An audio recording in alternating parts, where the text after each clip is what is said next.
Hello दोस्तों, कहानी सुनने से पहले प्लीज़ सब्सक्राइब का बटन दबाएं।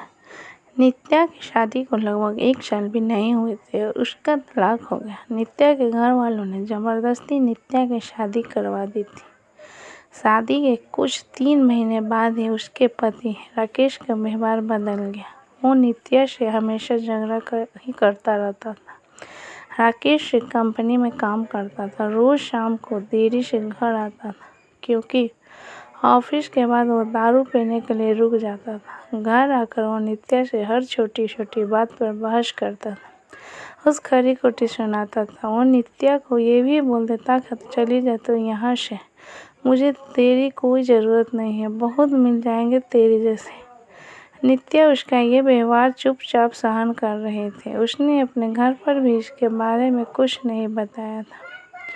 वो अपने घर वालों से नाराज थे। उन्होंने ज़बरदस्ती उसकी शादी जो करवाई थी। नित्या अविनाश से प्यार करते थे और जब ये बात नित्या के घर वालों को पता चली तो उन्होंने ज़बरदस्ती उसकी शादी करवा दी। अविनाश उस वक्त कुछ नहीं कर पाया क्योंकि नित्या के पापा के अविनाश के खिलाफ पुलिस कंप्लेन कर दिया था कि वो नित्या को परेशान करता है और इसी कारण वो कुछ दिनों के लिए जेल में था। इस सब के बारे में नित्या को नहीं पता था। नित्या अपनी शादीशुदा ज़िंदगी में बहुत परेशान थी। कुछ महीने ऐसा ही चलता रहा। राकेश थोड़ा भी नहीं बदला था। फिर नित्या ने सोचा कि अब वो और रिश्ते में नहीं रह सकती और उसने राकेश से तलाक लेने का फैसला कर लिया और फिर उनका तलाक हो गया। तलाक के बाद नित्या ने अपने मम्मी पापा को सब कुछ बता दिया और उन्होंने नित्या को बहुत डांटा कि क्या हो गया था ऐसा कि तलाक ले लिया, अब क्या करोगे, कहाँ जाओगे, कौन करेगा इससे शादी। ये सब सुन नित्या ने उनके साथ रहने से इनकार कर दिया। वो एक छोटी सी कंपनी में काम करने लगी और कंपनी द्वारा दिए गए घर में रहती थी। उसे कभी कभी अविनाश की बहुत याद आती, लेकिन उसने अविनाश से कभी संपर्क करने की कोशिश नहीं की। वो सोचती थी कि अब उसे किसी पर बोझ नहीं बनना। वो अपने पैरों पर खड़ा होना चाहती। वो अपना पूरा समय अपने काम को देती थी। उसका काम इतना अच्छा था कि 4 महीने में ही उसका प्रमोशन हो गया और वो अपने डिपार्टमेंट के हेड बन गए। प्रमोशन के 1 महीने बाद उसे उसकी कंपनी की तरफ से एक मीटिंग अटेंड करने के लिए विदेश जाने का अवसर मिला। नित्या अपने काम में बहुत तरक्की कर रही थी। अब उसके मम्मी पापा को भी नित्या पर बहुत फख्र महसूस हो रहा। अब वो पछताते थे कि उन्होंने उसकी शादी गलत घर में कर दिया था। नित्या विदेश जाने की बात से बहुत खुश थी। 4 दिन बाद उसकी टिकट थी। उसे कुछ खरीदारी भी करनी थी। फिर वो अपने ऑफिस के पास एक मॉल में गए। उसे कपड़े और कुछ मेकअप का सामान लेना था। वो मॉल में घूम रही थी, कपड़े देख रही थी, तभी किसी ने पीछे से उसके कंधे पर हाथ रखा। वो पीछे मुड़ी देखने के लिए और बिल्कुल अपनी आंखों पर विश्वास नहीं कर पा रहे थे। वो इंसान कोई और नहीं, अविनाश था। नित्या उसे देखते ही रह गई। उस समय नहीं आया कि वो अविनाश से क्या बात। अविनाश नित्या को देखकर बहुत खुश हुआ।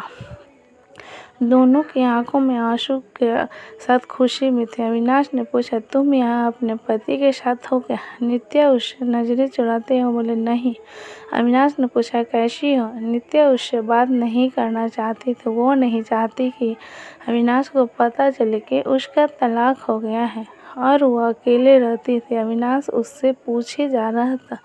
उसने बोला, कुछ बोलो। नित्या वहाँ से जाने लगी। उसने अविनाश को बोला कि मुझे तुमसे कोई बात नहीं करनी, तुम चले जाओ। अविनाश उसके पीछे पीछे जाने लगा। उसने कहा, मेरी बात तो सुन लो एक बार। फिर भी नित्या नहीं रुकी। फिर अविनाश ने कहा, तुम्हें मेरी कसम है, बस एक बार रुक के मेरी बात तो सुन लो। फिर नित्या क्या करती, आखिर उसके दिल में अभी भी अविनाश के लिए प्यार था तो वो रुक गई। फिर अविनाश ने कहा कि कहीं बैठकर बातें करते। फिर वो दोनों मॉल के एक रेस्टोरेंट में गए। अविनाश ने उससे पूछा, कैसी हो? वो बोली, ठीक हूँ। अविनाश ने उसके पति के बारे में पूछा कि वो कैसा है, तुम्हारा ध्यान रखता है या ना। नित्या चुप थी। अविनाश ने बोला, क्या हुआ, तुम कुछ चुप क्यों हो, कुछ बोलो, तुम्हें कोई परेशानी तो नहीं है ना? नित्या बोली, नहीं, मेरा तलाक हो गया है। अविनाश को वह सुनते एक उम्मीद की किरण दिखने लगी। उसने पूछा, कब और क्यों? नित्या ने उसे सब अविनाश ने बोला, फिर अब तुम अकेले क्यों रहती हो? तुम अपने मम्मी पापा के पास क्यों नहीं गई है, या मुझे क्यों संपर्क करने की कोशिश क्यों नहीं की? नित्या बोले, तुम अगर मुझसे प्यार ही करते थे तब जब मेरी शादी हुई तब क्यों नहीं आई मुझे लेने? कहा था तुम? उस वक्त मैं बिल्कुल अकेली हो गई था, मजबूरी में शादी हो गई मेरी। अविनाश ने पूछा, क्या तुम्हारे पापा ने नहीं बताया कि उन्होंने मुझ पर पुलिस केस कर दिया था? मैं जब जेल में था कुछ महीने। ये सुनते ही नित्या चौंक गई। उसने कहा कि मुझे इसके बारे में कुछ नहीं। अविनाश ने उसे पूरी बात बताई। नित्या बोली, मैं माफ़ी मांगती हूँ तुमसे अपने पापा की तरफ से। अविनाश ने कहा, अब वो बात को जाने दो, मैं भूल चुका हूँ वो सब, अभी की बात करो। अविनाश ने बिना देर किए उसने पूछ लिया, क्या अब तुम मुझसे शादी करोगी? नित्या बोली, क्या तुमने अभी तक शादी नहीं की?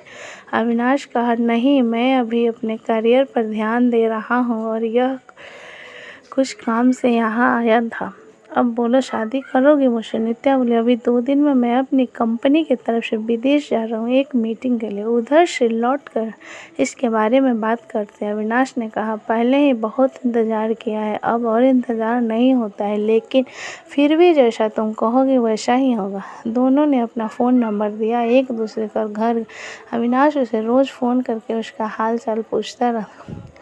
1 सप्ताह बाद नित्या अपनी मीटिंग ख़त्म करके लौट आई थी। अविनाश उसे मिलने के लिए बोल रहा, लेकिन नित्या अपने ऑफिस में बहुत व्यस्त रहती थी। उसने कहा कि हम रविवार को मिलेंगे। फिर वो दोनों रविवार को उसी मॉल में मिले। अविनाश ने पहले उसके मीटिंग और काम के बारे में पूछा कि सब ठीक चल रहा है ना? नित्या ने कहा, हाँ, सब ठीक है। फिर अविनाश ने उससे शादी का पूछा। तुमने कहा था कि आके बताओगे, शादी करोगे कि नहीं? तो अब बोलो, क्या सोचा है? नित्या तो अविनाश से प्यार करती ही थी और अब उसे मौका मिला था अपने प्यार के साथ पूरी ज़िंदगी बिताने का। उसने हाँ कह दिया। दोनों बहुत खुश थे। नित्या ने अपने घर पर अविनाश के बारे में सब कुछ बता दिया और इस बार उसके घर वाले उसके इस फैसले से मान गए, क्योंकि पहले उनसे एक गलती हो चुकी थी।